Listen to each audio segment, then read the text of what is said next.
Hey guys, Jared Wesley here of Live Traders, and it is that time of the week. It's lecture time.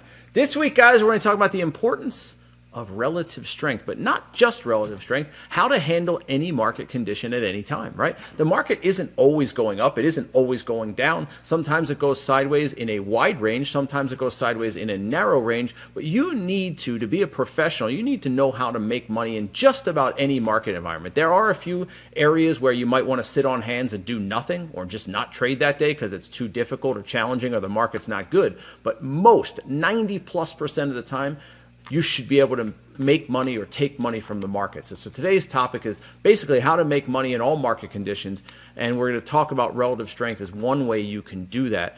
Other ways are following the market as well. But again, there's a few different ways that we can do it. So we're going to talk about that today, guys. For me, I've done 300 to 500 lectures. This is one of the most powerful lectures that I've ever taught. I'm not saying that so you watch it. I'm simply saying it because in the 20 years I've been trading, relative strength is the single most important thing that I use outside of money management. Right? You have to have money management, stop losses, proper money management. That aside, relative strength and weakness, knowing market conditions is the single most important thing I use to be a successful trader. All right? If you like these videos, please click that like button, hammer that subscribe button. I'm Jared Wesley of Live Traders. Let's get to it.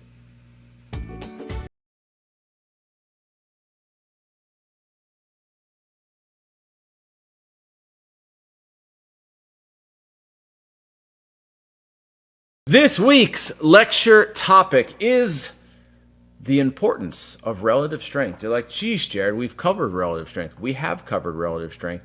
We've covered it quite a few times over the years. For me, you can never get too much of this. And I don't mean relative strength. I mean talking about relative strength, because it is one of the single most important factors to successful trading that there is. And the reason that is the case is because it gives you flexibility, okay? When you are a market trader, guess what you have to be really good at? Reading the market all the time. And if the market throws you a kink or a curve that you're not expecting, you're screwed, okay? If a news report comes out and all of a sudden, bam, it rips, you're screwed. If the market gaps down, you have a strong bearish bias, but for whatever reason the market goes up, you're screwed. Okay? But if you can learn genuine, real, true relative strength and relative weakness, then you can trade in any market at any time and still make money. And this also includes markets that do nothing, right? We've seen here in the last couple months, we've had some markets that are extremely narrow range. They're like $2 a day, $1.20 a day on the SPY. How do you make money when the SPY doesn't move, when 60 to 70% of stocks move with the market? Well, it's really hard, isn't it? It's hard to get follow through. It's hard to get anything. But we all know it. We've all seen it. Like today, what was it? VNDA or something like that. There's always a few stocks that just go crazy and they don't care what the market's doing. That's what you're after every day. Okay, will you find that stock every day? Maybe not, but if you can find a stock that has some relative strength, it's going to give you way more flexibility because now you don't have to be so precise with your market bias. Okay, so that's today's topic, and hopefully you guys will learn something from it. Again, I've added some new slides to it. I don't think I've done this exact lecture for at least a couple years, so it's been a while. Before I do, I'm going to rehash. This is a difficult one, okay? Even for me to read. When I was looking at this lecture yesterday, this was a difficult one. I'm going to rehash when will the insanity stop? Because I think it's one of those that's so profound that you really need to take this stuff to heart. You really need to be careful. We joke and we talk and we say all these things all the time, but one of the things that we don't maybe talk about enough or get serious enough is just how serious this business is, just how impactful this business is, good or bad. I'm not joking it when I say this. It's not a ha-ha moment. When you read the next thing, and some of you may remember it from the last time we talked about it a couple of years ago, but this is a when will the insanity stop that just borderline makes you want to cry. You know what I mean? Like, you sit at this and you say, how I lost 4 years savings in a month through option trading. I'm a man near 40 with a really good wife and 2 lovely kids. I have a job earning 120 grand a year, and after saving up for 4 years, I have $450,000 in the bank. Okay, ready for a new house as we plan to move in the beginning of 2023. I had some finance background and knowledge, though never traded a stock at scale before. I feel really sad and disappointed with myself right now, and I hope that sharing it here might help me to ease the mental distress. Basically, by the end of today, the account was 61 grand from 450. This is somebody who, that's probably their life savings. They have a wife and 2 kids at 40, and they were going to buy a house with that money.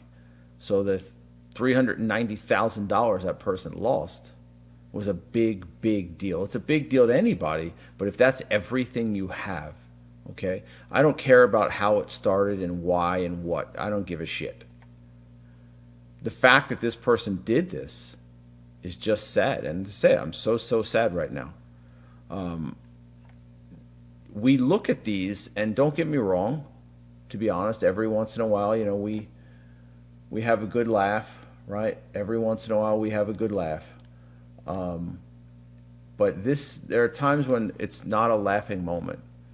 And this is somebody's life we're talking about. Now, I fully understand and appreciate that this is this person's fault. I get that.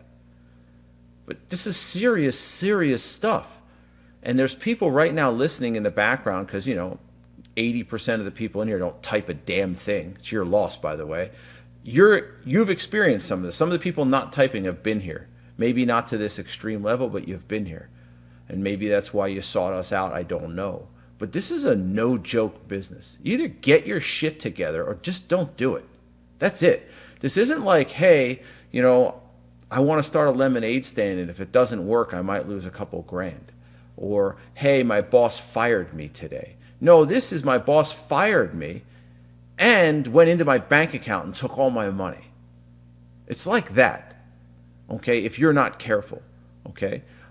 It's just, some of these are funny, and some of them are sad, and some of them are in between. I just think it's sad. You see somebody doing well in life, 40 years old, wife, kid, 450 grand saved up. That's you're doing it right. Okay, if you're at that point in life and you have nearly $500,000 saved up at 40, you're doing something right. And in 1 month, you pissed it all away. Okay? All away. Sad. All right. Let's move past the sadness and start talking about things that are less sad. And yes, Amazon just hit target. So, nice job. All right. Hold on one second. Let me type that in. Amazon hit second target. All right. What is relative strength and relative weakness? Guys, when a stock is showing little to no correlation to the direction of the market or is much stronger or weaker than the market, we consider it on its own page, i.e. the market will have little to no effect on how the stock trades. This can manifest itself in being much stronger than or weaker than the market. We've all seen them every day. Now, sometimes that can be hidden, meaning sometimes a stock like VNDA, that, in my opinion, that stock was going to do whatever it did today no matter what. No matter what the market did today, that stock was going to do what it did. Today, the market just happened to go higher, and that stock also went higher. But if the market went lower, it wasn't going to matter, right? On a given day, very few stocks exhibit these qualities. It's true. You know, we look at thousands of stocks, we dwindle those thousands down to maybe our 10 or 12 or 15 ideas, and those 10 or 12 or 15 ideas go down to about 3 or 4 favorites. And we're hopeful, but not guaranteed, that 1 or 2 of those favorites will turn into an extreme strength or weakness stock. And if you guys notice, it's pretty much all I trade. I'm wrong sometimes, of course. I'm a human being. The only perfect person in this world is my wife. Ask her, she'll tell you. But other than that, you're going to be wrong sometimes. But my entire goal every single morning is to find the strongest or weakest stock in the market. That's it. That's all I do. And then, after I find it, I hope it will give me a pattern that I can trade it. I'm going to repeat what I just said Silly and simple, but very important. When I wake up in the morning and I build my gap list and I dwindle it down to my favorites list, my goal is to find what I believe will be the strongest or weakest stock today. All right? Then I'm hopeful that that strongest or weakest stock will give me some form of a pattern so I can enter it and profit from it. That's it. Okay? Occasionally, stocks that initially show strength will sometimes lose this attribute. It happens all the time. And this is why discerning relative strength or weakness at 9:33 or 9:35 in the morning is a challenging thing to do. So what we have is a conundrum. You're like, well, what do you mean? Let me explain. The conundrum we have is finding a relative strength or weakness stock late enough that we know it has relative strength or weakness, yet early enough that it still has range left. Does that make sense? We need to find it late enough that we know it has strength or weakness, that it's not a fake out.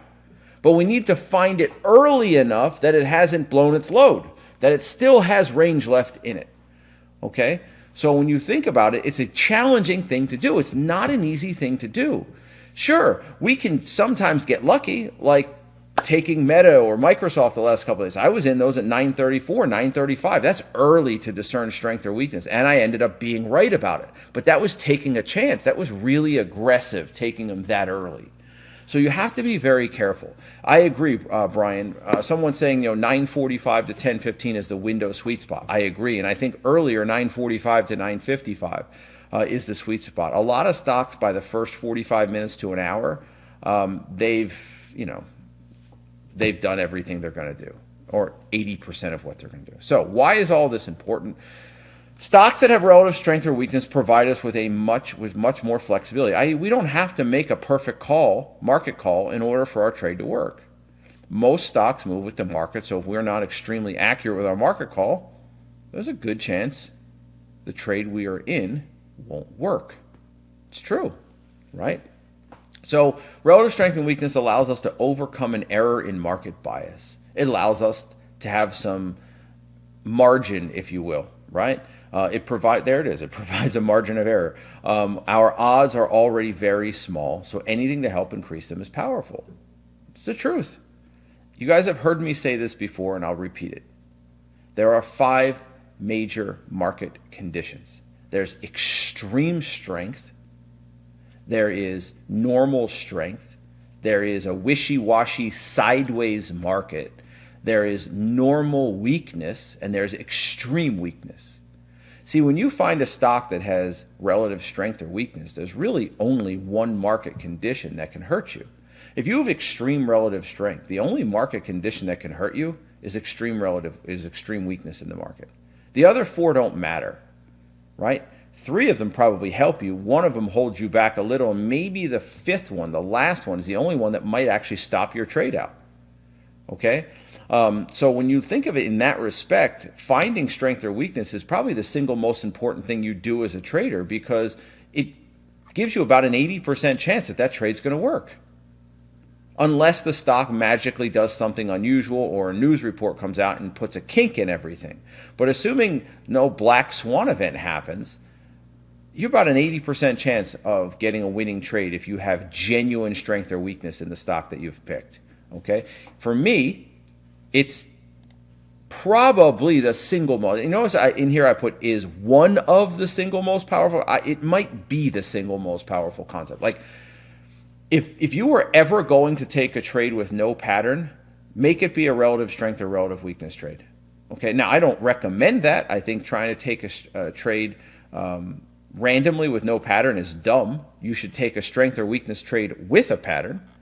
Okay, but at the same time, you could probably get away with it without a pattern.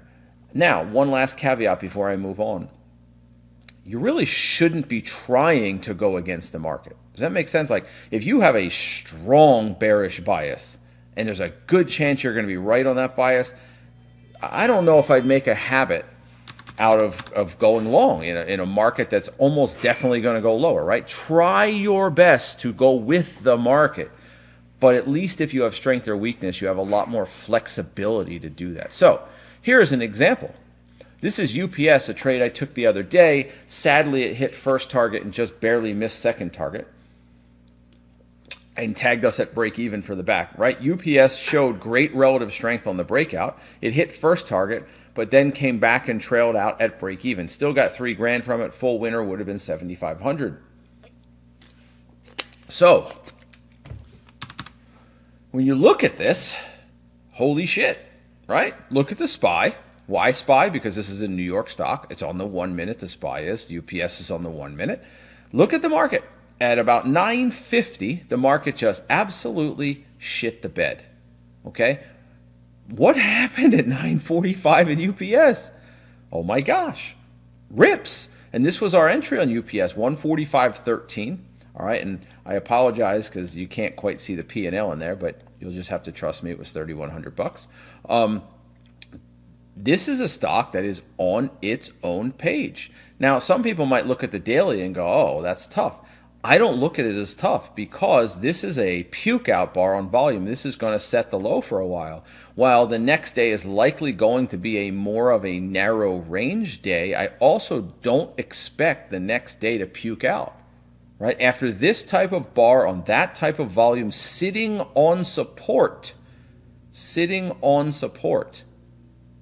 I don't expect this stock to puke out. So while it is an inside day, I'm expecting the inside day to be a little bit higher. But I did need some confirmation. And in this case, the market's opened and kind of went flat for a little. UPS showed strength. The market starts to pull back. UPS starts to rip. And you're like, whoa, this is no-brainer. So we took it. Half UPS at 145, half at 145.25. We used a wide stop. Yaroslav, we used a wide stop. What we didn't use was 144.50. We used under 144, 143.75. I don't know why there's not an arrow there. I apologize. Okay. Now, could you have gotten away with 144.50? Yeah, because it just ripped, right? And you would have hit target, and I only got first target. So this would have been a scenario where the tight stop actually did better. Right? It would have, because if you had, let's call it a 65-cent stop, you needed $1.30, that's 146.30, and it hit that. Okay. Point, though, is the relative strength that this stock exhibited. This is impressive. Impressive strength. It says 2 minutes, should be 1 minute. Okay. But doesn't a stock more than just occasionally lose its relative strength? Actually, it seems like it does happen. But Jeff, it goes back to my point. This is why taking them later is better. Because then you're going to get a clearer idea and understanding of whether or not that stock has genuine strength, or is it just 5 minute relative strength and we're in and all of a sudden it loses that strength, right? So this one happened at 9:45. That gave us 15 minutes to have a better understanding of what this stock was really doing versus 9:34 in the morning, which I'm guilty of taking at times, all right? So then you take a look at this, all right? This is good relative strength. Why? This is right out of the textbook, and you know the book I'm talking about. What makes this such good relative strength? Well, look at the market. The market gaps down, but where does it gap down to? It gaps down to support, right?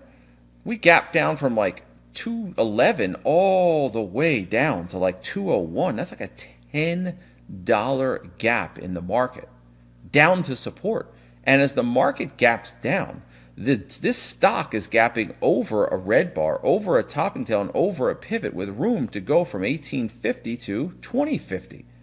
You don't get much better relative strength than this, right? You don't get much better relative strength than that. Then on top of this incredible relative strength, what happens? You get a perfect 3-bar play, 1850 by $18. Nowadays, I'd probably give it more room. This is perfection personified. Like, they just don't get, I mean, that's one you etch that one into your brain. You blow this one up, poster size it. You know, take that picture of Pamela Anderson down. Wow, I'm dating myself, showing my age, right? For the young kids out there, take that picture of Taylor Swift down and you put up this on your wall, right? Take that picture of that McLaren on your wall and put this on your wall. Perfect patterns rarely fail. That is true, Yaroslav, right? Good. You've been reading the textbook. I like it. And Jordan, you're also correct. We can only make decisions based off the information that we currently have. And if the information we currently have suggests we should take the trade, we take the trade. If it suggests we should wait, we wait. That's all we can do. You're never going to be 100% certain. That's an impossibility, right? The only person that's right 100% of the time is my wife. We've been over this, and I'm not her. Okay? So when you look at this, this is literally, no exaggeration, this is your goal every time you wake up in the morning. Every day you wake up Monday to Friday to go trade, this is your goal. Find a stock that's showing you insane strength to the market, insane strength, and a market that has a bias that might be long because it's a mega gap into support. Mega gap into support. You're probably going to get a bounce. And you already have a stock showing crazy strength, and it gives you a pattern, no brainer. No brainer. That is it. Okay? So, this is the market. How do you trade this market? Right? So we are in a downtrend, right? Lower high, lower high, kind of higher low, lower high, lower high, lower low. We're kind of in a bit of a downtrend. But as we get down to this area here, we start to kind of double bottom. A little bit of support here, a little bit of resistance here. So say, what's your bias going to be? What's your bias going to be? This is one of those shit days. Let's just call it what it is. Let's not act like we're Nostradamus. Let's not act like that, because we're not. This is a day you wake up and you're like, go back to bed, go back to bed. Right? It's one of those range days. Exactly. You sit there and you're like, well, jeepers. Granted, it's a pretty big range, 395 to 405. We used to get those ranges. That's, when trading, hitting big targets was easier, right? When's the last time we had a $10 range in the SPY? It happens. It's just not very common. Take a look at this. Here is a $10 range on this day. Here is a $10 range on this day. Here is a $10 range. This is 3 days in a row, 4 days in a row with a $10 to $15 range on the SPY. We literally had a dollar range the other day on the SPY. I'm not kidding. We had a dollar range. We're getting $10 and $15 ranges on the SPY. But either way, that's not neither here nor there. Okay?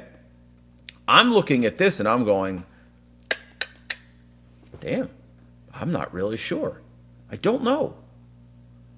Could go lower under 395. Maybe we break 405. Maybe we're gapping right to 400 and I'm stuck. So what do you do? How do you trade this market that literally opened at 400, went up to 404 and then sells off? This is a shitbox market, all over the place market. You have to find some relative strength. You have to do something. Yeah, yesterday was $1.50, and I'm showing you literally on this page right here, the SPY, 5 days in a row doing $10 to $15 in range. 5 days in a row. Okay? Things have changed a little bit, but nonetheless, you're going to have to find something on its own page, right, Yaroslav? 100%. You're going to have to. You don't have a choice. Okay? Now, this did a bit more range. But imagine it's a $1 or $2 range or $3 range, okay? So, what do? This is the market from those days. Let's go back. You can see 511 right there, May 11th right here, May 11th, okay, right there. Now, we go to this chart.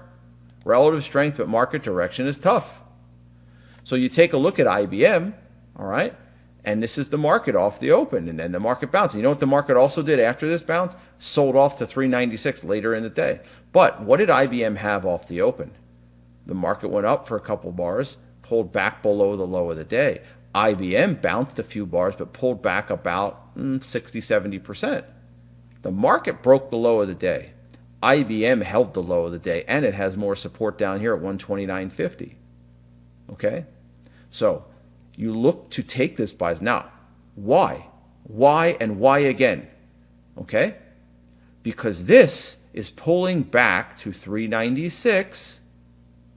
The stock is showing relative strength, but let's go back. Let's go back. Where is this line? Where is the line? 395-ish. 395-ish.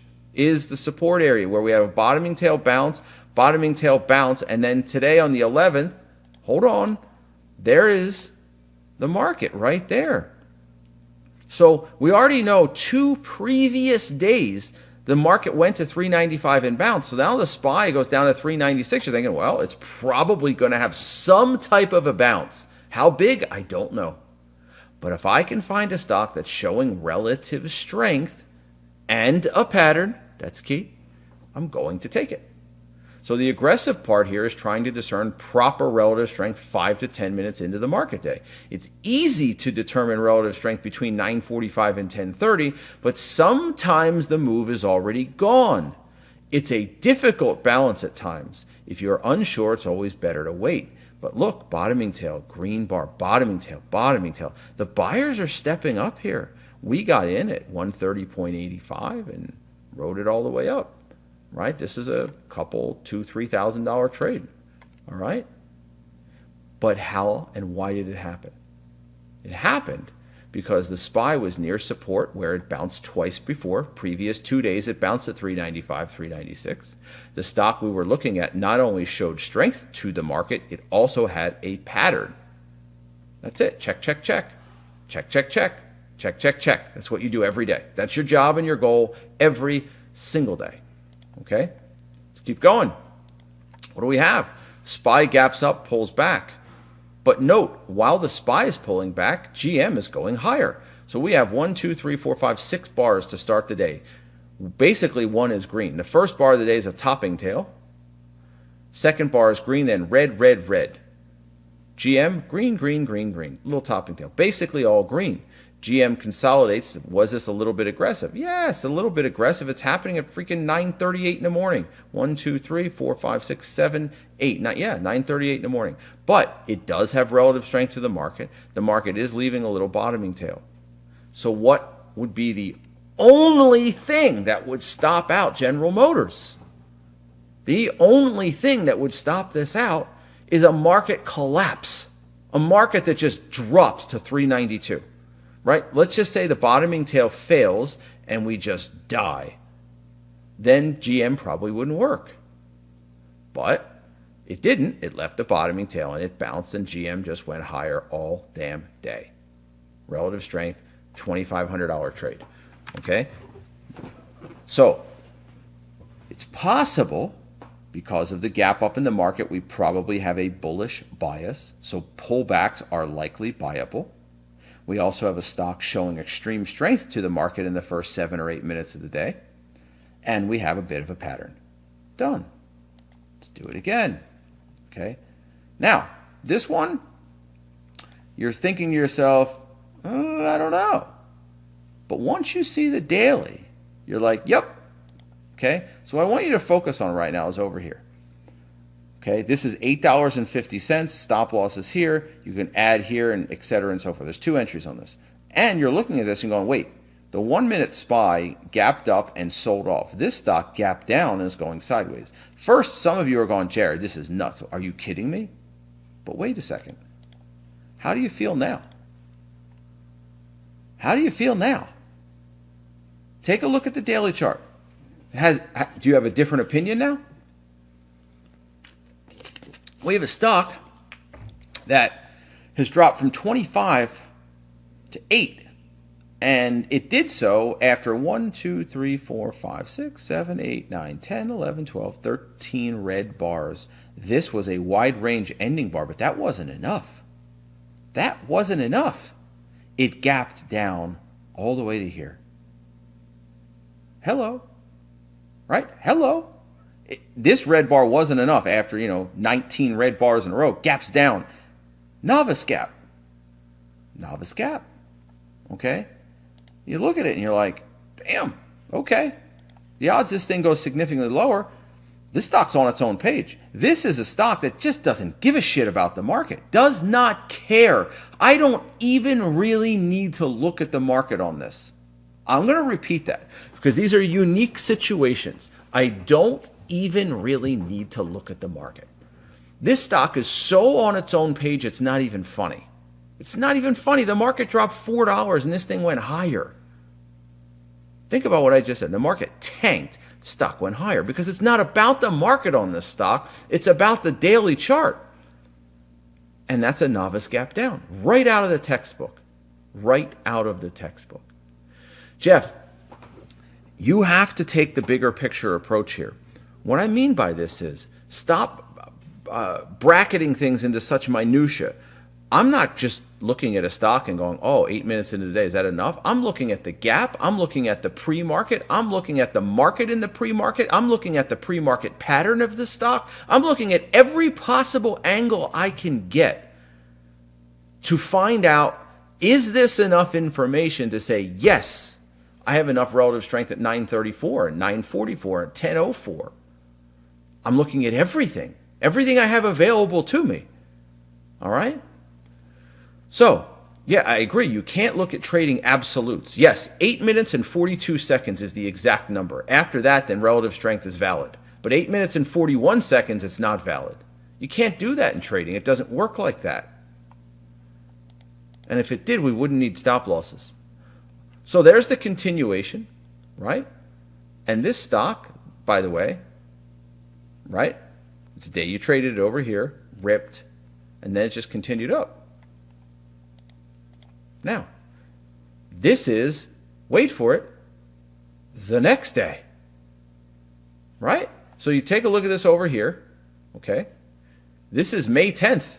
May 10th. We're taking this stock long. There's the P&L over here, May 10th, okay? $2,500. Why? Novice gaps. That usually sets the low for a while. That usually sets the low. So wait, what do? We keep it on our carryover list. We traded it yesterday, but it's a novice gap, and novice gaps usually set the low for a while. So, bam, what do we get the next day?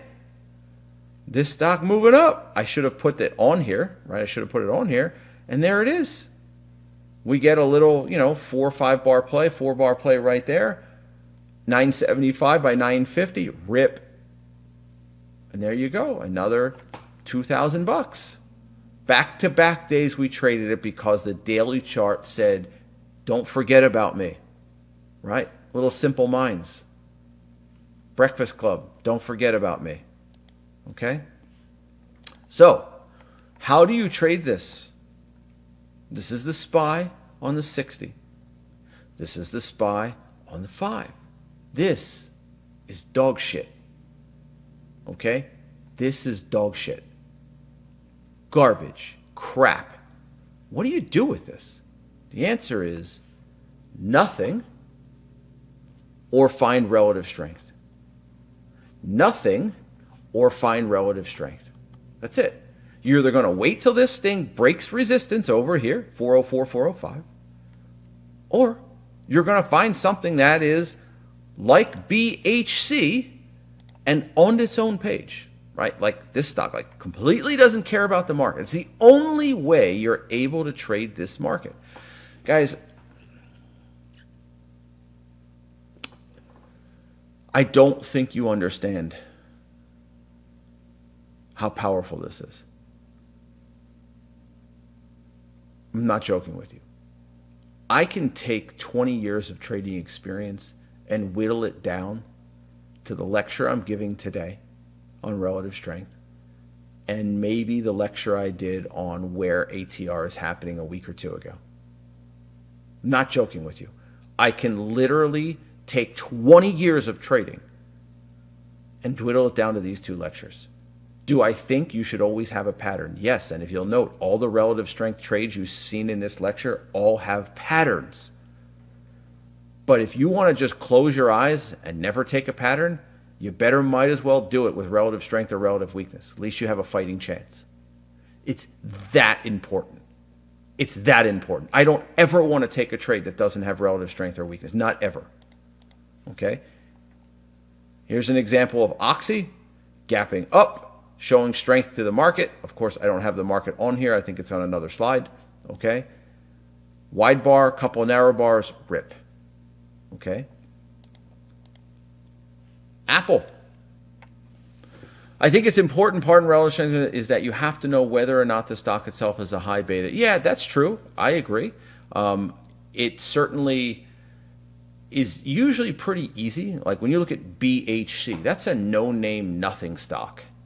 Apple, well, That's a high beta stock, right? So when you start looking at things, start looking, well, these stocks typically are highly correlated with the market, and today they're not. We do this all the time. I would say the most frequently traded stock of the year for me is Meta. When Meta shows me a special kind of strength or weakness to the market, I'm all over it because it's unusual. It's a stock that frequently trades with the market. So it can be easier and harder when a stock that is typically correlated to the market shows relative strength. Why? It's easier because it's obvious to see, right? It's easy because it's obvious to see. However, sometimes the market can still drag them down. In this case, if the market tanked, Apple would not have worked. So we still need to be careful with relative strength and relative weakness, especially on stocks that are traditionally highly correlated to the market, which is kind of what Jordan is saying, right? We're going to have Jordan teach these lectures at some point, okay? Make his family proud. Apple here at 139 is a nice breakout, and you can see the strength it exhibited. Red, red, red, red in the SPY, green and sideways bullish on Apple. Then the market pops, SPY pops. But this is an example. This is an example of where if the market tanked, Apple would have tanked and it wouldn't have worked. This is an example of that. This is not BHC. BHC doesn't give a shit what the market does. The market could have lost $12 and BHC was going higher. It was on its own, no ifs, ands, or buts. Apple's not that way. While Apple can show great strength, there's still a level of correlation to the market that you have to respect. Gosh, I hope you guys are listening, man. I'm sitting here, and I know it sounds arrogant, but I'm spitting out gems. Diamond is coming out of my mouth today, all right? And I know it sounds super arrogant, but I'm telling you, over the years of experience, these are the things I come back to every single day. Every day. If I could just have one or two things, I'd want to know the relative strength or weakness of the stock and the ATR of the stock. That's it. Give me those two things, and I'm going to have a pretty high accuracy. That's it. So, let's get back to the thing. Initial weakness in the market, right? Initial weakness for the first, 20 minutes of the day, right? The first 4 bars, the market's weak, bounces, retests, and then bounces for the rest of the day. This wasn't that long ago. This was a week or two ago, okay? So why am I showing you this? Because this is what you have to discern in the market. We're comparing the stocks that we're looking at to this, to the market. So everything you do is compared to this. You know, we always say in life, compared to what? You're a great tennis player. Compared to who? Compared to what? Well, all stocks are compared to the market. And the market is the Qs, the SPY, or the IWM. Okay? So you take a look at this, and then take a look at Google. You're like, okay, wait, let's go back. Let's go back. This is the market. This is the market. Gap down, looking lower. Gap down, looking lower. Goog. Gap up, looking higher. That's relative strength. Gap up, looking higher. So we chose to take this trade, right? I chose to take it at 150.80. Why? These bottoming tails and relative strength sold me. Is this the world's best pattern? Heck no. It's a very mediocre pattern. But the bottoming tails sold me, and the relative strength sold me. And note faves, Apple 172, Google over 151. It was already on the favorites list. Favorites list is a big deal list to me. It's rare that I don't trade something on the favorites list, right? Not every day, but most days we typically trade something on the favorites list. Today we didn't, but anyway. We got in 150.80, stop 149.99, under the low by 20 cents, and boom. $6,400. Should have been $7,500, but I got a little jittery and sold a little too soon. Note, this was a Qs on a different day, right? March 19th instead of the 22nd. What do we have? A gap down, moves lower, pivots, sell setup, goes lower. Market is weak. For our trading period, which for me is 9:30 to 10:30, the market was weak that day. There's nothing else to say, okay? But the market was weak. So, what are we looking at here? Same as the market. Same as the market is okay, as long as you have a firm market bias. So look at Meta. Meta tried to go green and left the bottoming tail. Then it engulfed the bottoming tail, then it left the topping tail, and it gave us this little kind of breakdown. And look at the market. So as long as I am clear about my bias, we already talked about biases sometimes being difficult, right? When the market's in a range, we're not really sure. But when you have a clear bias, go with the market when you get a great pattern, if the bias is clear. So what do? We went with the market on Meta. Entry over here, stop over here. All right? I mean, there's $6,500 open P&L. We went with the market on Meta. Okay? Why? Because the market was easy to read on that day. It's not always easy to read, but on that day it was, and if you're pretty sure the market's going lower, then go with the market. All right? And Meta looked very similar to the market. I'll go back. Right? It looked very similar to the market on this day. High level of correlation. But I'm okay with it. I felt good about my market bias. Now, different day. What do we have? March 5th. Market gaps down, chops around, tries to bounce, sells off. Oh my gosh, what do we have on Snow? A 4-bar play, right? Wide bar, narrow bar, drop. Oh my gosh, what? We took that trade? I can't believe we actually took that trade. Why? Because it was a great pattern with an easy market bias. So you see where I'm going with this, guys?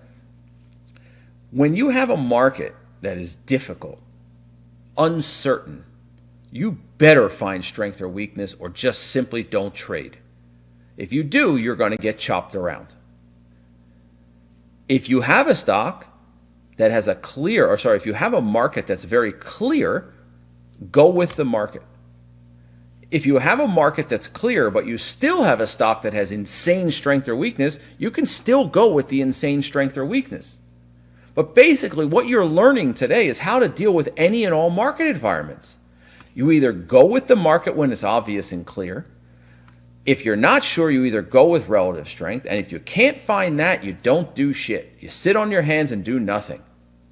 Why are we making trading so difficult? Because the need to be right, your ego, all those silly, stupid things that are basically going to keep you having a boss for the rest of your life. I mean, guys, this business is good. As we're 3 days into April, 3 days, and I'm up $8,000, and it's shit, and I'm pissed because we should be up $28,000. 3 days. Someone else is going to work the next 30 days to make that kind of money. We could just call it a month right now if we want to. Trade proper. Learn what relative strength and relative weakness are.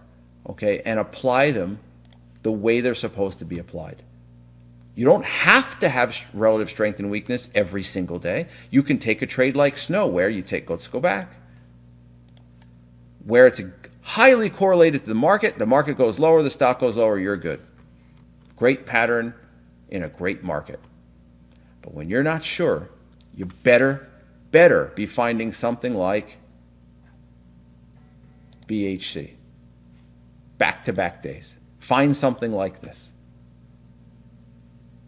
What you're basically doing is mitigating or limiting the effect or the impact that the market can have against you. I'm going to repeat it. By doing this, you're mitigating or limiting the impact, the negative impact the market can have against you. Okay? You're not going to be perfect. You're going to make some mistakes. Stocks are going to trick you once in a while. The market's going to trick you once in a while. That's the way it goes. That's life. But if you get this down most of the time, you're going to be okay. Okay? You're going to be okay. Relative strength and weakness, climactics, and stocks that are otherwise on their own page makes trading a lot easier. This isn't to say they will all work, but your odds of success will increase because they don't need the market to move. Read that paragraph again and again and again and again and again and again. And when you're done, read it one more time.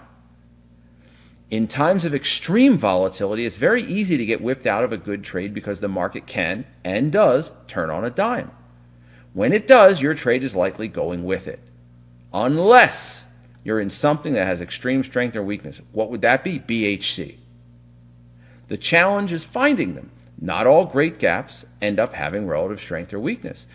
It often takes 5 or 10 minutes into the trading day to start seeing these types of charts. Pay attention to them. They're powerful. Don't take it for granted, guys. I've done lots and lots of lectures. I don't even know how many. Somewhere between 300 and 500 of these silly lectures at this point. Okay? And there are ones that stick out. Ones that are impactful. This is one of them. Some of them might even seem obvious to you. But if you can take this lesson today, this lecture today, and apply it to your own trading, I think you're going to increase your profitability because you're going to increase your accuracy, in my opinion. You use this, you combine it with the ATR lecture we had a week or two ago. Where is the ATR happening? Along with knowing what ATR is, of course. Then you throw in a pattern. You're freaking unstoppable. You're unstoppable. Amazon worked, by the way, guys. Hit second target. I hope you guys got that. Meta, for those of you who didn't have your stop where I had your stop, went about an hour and a half. It's coming back in a little bit. So, productive day, but should have been better. Nonetheless, I hope that this lecture was helpful for you guys. My concern is the people that are newer have no idea just how damn good and powerful this was. And I don't say that about my lectures that often. I usually simply say, I hope you guys learned something. But I know from experience that this topic is the most important topic other than taking a stop loss, because if you can't manage your money, then nothing else matters. But that aside, these types of topics are very powerful and important. So I hope you guys learned something from it. These are getting towards the end of their lifespan, so enjoy them.